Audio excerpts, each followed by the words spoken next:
This is Scott Lefevre, Master PGA Professional and Director of Instruction here at the club at Longview, which is our beautiful clubhouse in the background and our picturesque 18th hole. What we want to talk to you today is about handicaps. As members, you have a USGA handicap index, and that tells you what you shoot.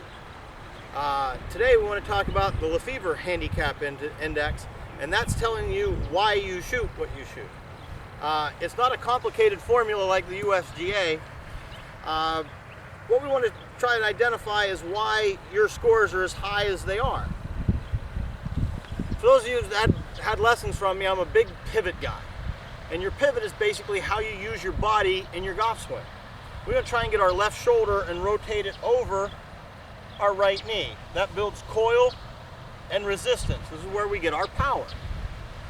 The second part of the golf swing is our positioning, and that's how the club and our hands and arms work and interact with our pivot. We want our bigger muscles dictating to our smaller muscles. So a pretty good backswing, or what you'd see on television this weekend, is a golf swing where the club remains in front of me. When I set up, my sternum, my chest, my belly button is my front. When I make a good pivot, the hands stay in front of me. What the Lefevre index tells us is how far your hands go or move independent of your pivot or your turn. That's as far as my body can turn. I stick my arms straight out and I cock my wrist. This is where we want to be. How we arrive at your index, the Lefevre index, is when we do a video lesson, from the time your left shoulder ceases to go back, how many frames or clicks do we get? 1, 2, 3, 4, 5. The further the club gets away from the golf ball, the tougher it is to get it back.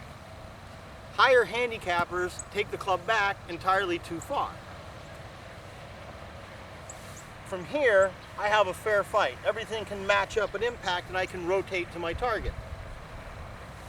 The further my club goes back, the outside circle is bigger than my inside circle or my pivot, so this has to slow down so this can catch up. I don't want my core or my big muscles decelling through the golf ball. I want them accelerating through the golf ball. For every click of that independent hand movement, the slower my body is going to be through impact. My body also is not rotating to the target. That's another reason why we don't hit the ball straight. So to improve your distance and to improve your accuracy, shorten up that backswing and give yourself become a scratch Lefevre index golfer by stopping here at the top rather than continuing on. I'm sure that'll work for you. Let me know how you make it.